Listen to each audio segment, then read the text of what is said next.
और उसी के साथ यह भी कहेंगे कि पंजाब की गरिमा को भी पूर्णतः धूल धूसरित कर दिया है। पंजाब की क्या छवि बनाई उन्होंने राष्ट्रीय अंतर्राष्ट्रीय स्तर पे। इसलिए इस विषय के ऊपर विस्तार से आपके समक्ष भारत सरकार की केंद्रीय मंत्री स्मृति ईरानी जी अब अपना वक्तव्य देंगे।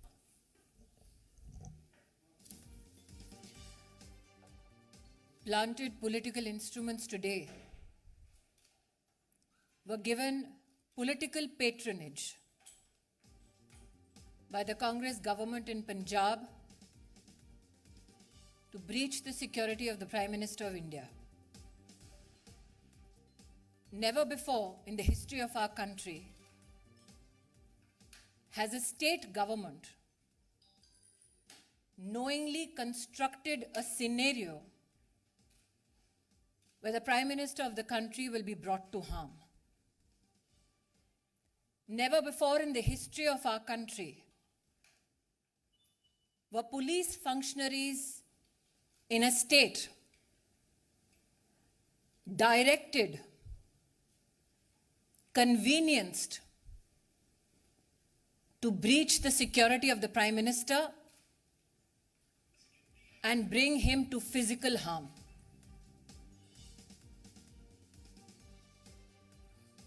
As a member of the Bharatiya Janata Party,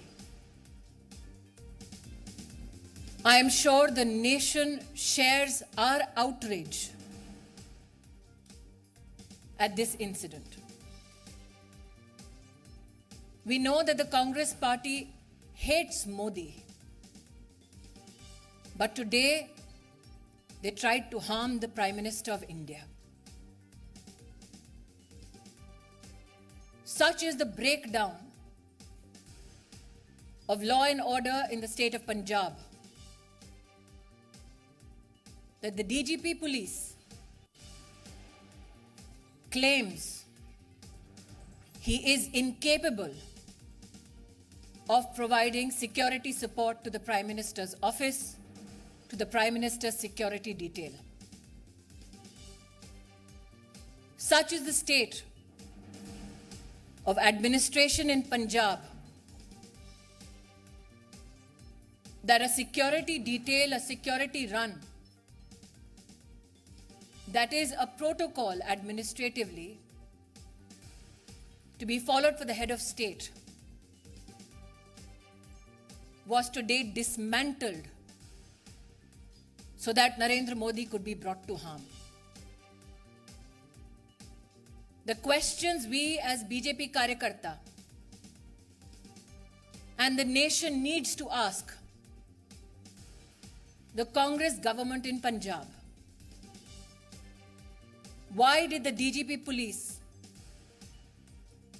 give an all clear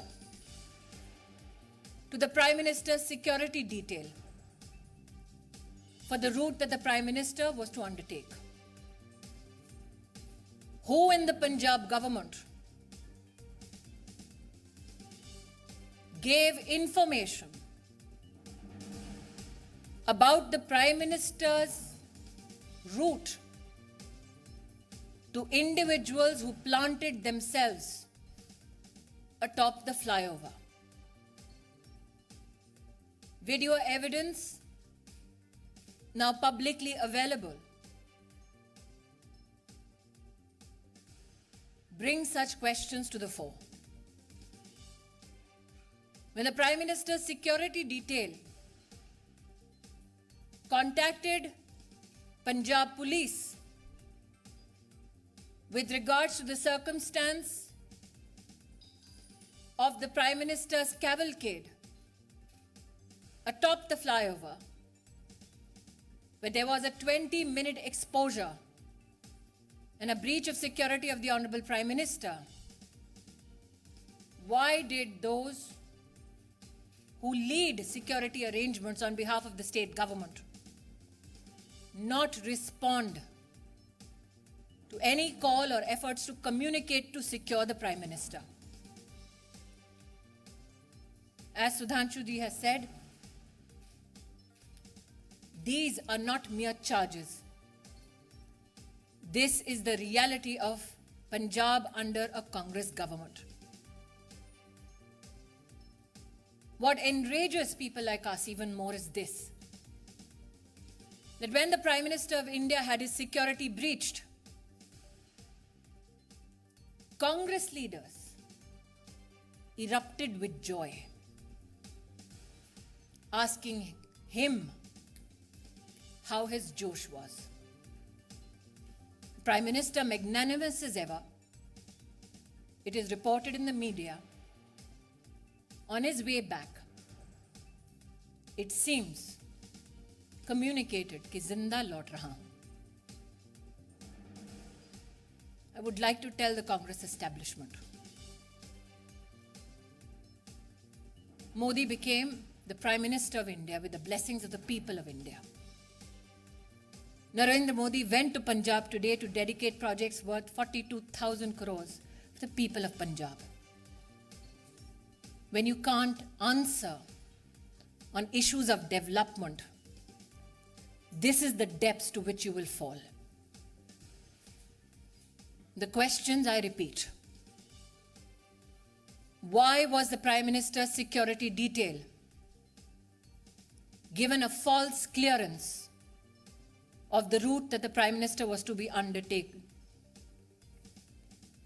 Why did the security detail not receive any response from the state administration when the Prime Minister's security was breached and there was an exposure in his security for 20 minutes? And why did the Congress leadership erupt with joy when the Prime Minister of your country and mine had his security breached? Planted political instrument today sought to bring harm to the office, the institution of the Prime Minister of India. We, as a political organization and citizens, would not reduce ourselves only and limit ourselves to expressing rage, to expressing anguish. We now demand answers. We as Karyakartas, me and Sudhanshuji, believe that the MHA has asked for a report on this issue. And my hope is that those who tried to bring the Prime Minister to physical harm are met with justice. Bharat के इतिहास में आज पंजाब की पुण्य धरती पर कांग्रेस के खूनी इरादे नाकाम रहे. जो लोग कांग्रेस पार्टी में मोदी से घृणा करते हैं, वो आज देश के प्रधानमंत्री को, उनकी सिक्योरिटी को किस तरह से भंग किया जाए उसके लिए प्रयासरत थे. जो आक्रोश आप मुझ में और सुधांशु जी में देख रहे हैं, वो मात्र हमारे राजनीतिक संगठन तक सीमित नहीं है. हमने बार बार कहा, नफरत मोदी से कांग्रेस को है, हिसाब हिंदुस्तान से और हिंदुस्तान के प्रधानमंत्री से ना कीजिए. पंजाब सरकार को, कांग्रेस को आज जवाब देना होगा. प्रधानमंत्री किस रूट से एक स्थल पर पहुंचते हैं, उस पूरे रूट की सुरक्षा का प्रबंध और कोई भी गतिरोध नहीं है, ऐसा आश्वासन पंजाब पुलिस ने प्रधानमंत्री जी के सुरक्षा दस्ते को दिया. क्या जानबूझकर प्रधानमंत्री जी के सुरक्षा दस्ते को झूठ बोला गया? प्रश्न 2, प्रधानमंत्री जी के पूरे कैवलकेड को जब रोकने का प्रयास हुआ, 20 मिनट तक जब उनकी सुरक्षा भंग की गई, जिन लोगों ने प्रधानमंत्री की सुरक्षा को भंग किया, उन लोगों को प्रधानमंत्री की गाड़ी के पास तक, उस स्थल तक किसने और कैसे पहुंचाया? क्योंकि हिंदुस्तान में हर नागरिक जानता है कि प्रधानमंत्री की इस वक्त की मूवमेंट कहां, कब, कैसे हो रही है, यह साधारणतः जानकारी उपलब्ध नहीं होती। उस क्षण किसने उन लोगों को फ्लाईओवर पर भेजा, ठहराया, व्यवस्था की, इसका जवाब पंजाब की कांग्रेस सरकार को देना होगा। इस घटनाक्रम के दौरान कांग्रेस के युवा नेतृत्व ने जोश का, उत्सव का इजहार किया। किस बात का उत्सव है उनका? किस बात का जोश है कि देश के प्रधानमंत्री को मौत की कगार पर ले गए थे? मुझे आक्रोश इस बात का है कि जब सुरक्षा कर्मियों ने पंजाब सरकार से उस समय संपर्क साधने की कोशिश की तो मुख्यमंत्री के दफ्तर से किसी ने भी संवाद नहीं किया। किस बात का इंतजार कर रही थी कांग्रेस की सरकार पंजाब में? शायद इसीलिए मीडिया में जो रिपोर्ट्स हैं कि लौटते वक्त प्रधानमंत्री जी ने, शायद मीडिया में कुछ लोगों ने इसको रिपोर्ट किया है, कि चन्नी जी के लिए संदेश दिया कि जिंदा लौट रहा हूं। मैं आज कांग्रेस पार्टी से कहना चाहती हूं, नरेंद्र मोदी देश के प्रधानमंत्री बने देश के नागरिकों के वोट और आशीर्वाद से। उन्हें ध्वस्त करना है तो इलेक्शन में करते हैं। ये साजिश रचने की क्या जरूरत थी? इन सभी सवालों को मात्र मैं या सुधांशु जी नहीं पूछ रहे, राष्ट्र भर में ये सवाल उठ खड़े हुए हैं। लेकिन वो लोग जो इस षड्यंत्र का हिस्सा हैं, उनसे कह दूं कि मेरा विश्वास है कि न्याय निश्चित रूप से होगा। बैर मोदी से है, लेकिन देश के प्रधानमंत्री का बाल बांका करने की ये साजिश, इस साजिश को देश समर्थन नहीं देगा।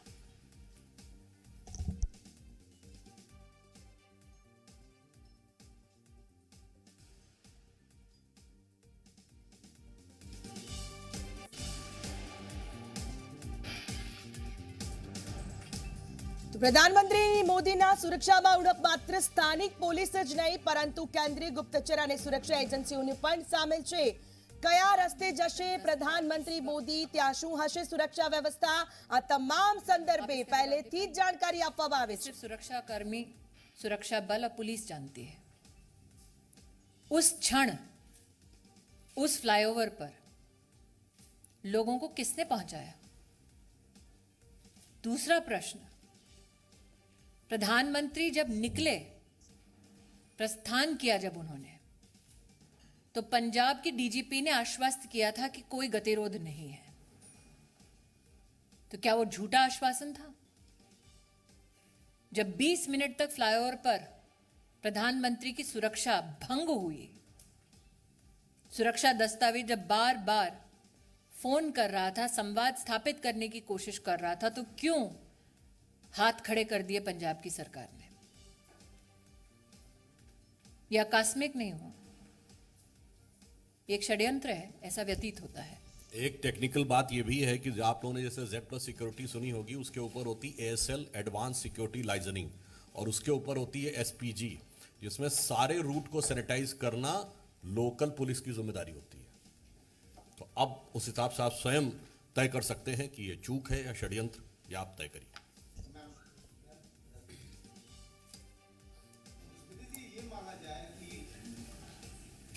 अगला जो रैली है प्रधानमंत्री उसको संबोधित नहीं कर पाएंगे, सुरक्षा की खामी आने वाले दिनों में जो रैलियां होंगी। जी हिमांशु जी। स्मृति जी, मेरा सवाल ये है, एक तरफ कांग्रेस ये कह रही है कि अंतिम समय तक उनको रूट चेंज किया गया, ये नहीं बताया गया, दूसरी तरफ आप ये कह रही हैं साजिश है। किस तरीके से आप इसको साजिश बता रहे हैं? क्योंकि कांग्रेस कह रही है आप मुझे ये कह रहे हैं कि कांग्रेस पार्टी ये कह रही है अपनी सरकार के माध्यम से कि उनको ये नहीं पता कि उनके प्रदेश में प्रधानमंत्री जी कहाँ हैं? क्या ये संभव है? जैसा कि सुधांशु जी ने आपको भी पूरी सिक्योरिटी डिटेल दी, सिक्योरिटी रन पूरे रूट पे करने का दायित्व पंजाब सरकार और पंजाब पुलिस के पास है। क्या आपके इस प्रश्न में इस बात का उत्तर छिपा हुआ है कि जानबूझकर सिक्योरिटी का पूरा प्रोटोकॉल फॉलो नहीं किया गया? एक बिंदु और भी है इसमें, जवाब पंजाब सरकार देगी या कांग्रेस पार्टी देगी प्रधानमंत्री जी के रूट पे। और चिंता मत करिए, प्रधानमंत्री जी का रास्ता कांग्रेस रोकती रही और देश की जनता मार्ग प्रशस्त करती रही। चलिए, जो फोन पर नहीं आए वो टीवी पे तो आएंगे।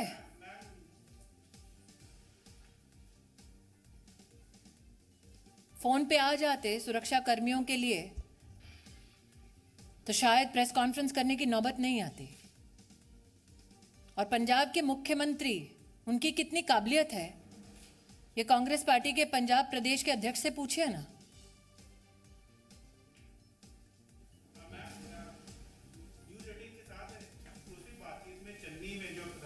मुख्यमंत्री, उनका कहना है उन्हें मालूम नहीं था कि वो सड़क मार्ग से जाएंगे। किसको मालूम नहीं था? उनको मालूम नहीं था। गृह मंत्रालय की जिम्मेदारी और मुख्यमंत्री कौन है पंजाब का? उनको मालूम नहीं था कि पंजाब पुलिस ने किस प्रकार का आश्वासन दिया है, क्या सिक्योरिटी प्रोटोकॉल है? उनको मालूम नहीं था कि उनको और उनके ऑफिस को संपर्क करने का प्रयास कर रही थी सिक्योरिटी डिटेल? उनको मालूम नहीं था। लेकिन उन लोगों को मालूम था जिनको प्लांट किया गया फ्लाईओवर के ऊपर। मुख्यमंत्री को मालूम नहीं। जी,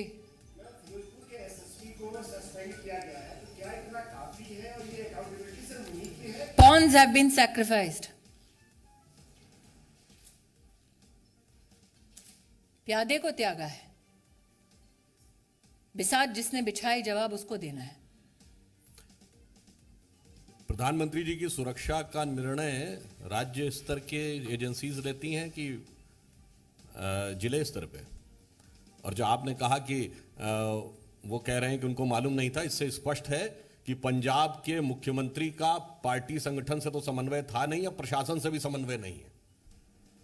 तो ये जो स्मृति जी ने कहा, सरकार किस गति या दुर्गति के साथ चल रही है पंजाब में, यह स्पष्ट हो जाता है।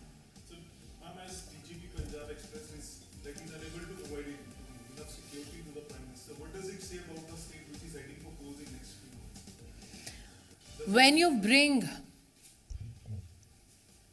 a calculated, structured, and politically directed security breach to the office of the Prime Minister, you sully the name of the institution, you sully the office that you hold, but more so, can somebody who is a part of an administration that is responsible to provide security deliberately partake in dereliction of duty so that the Prime Minister is brought to physical harm?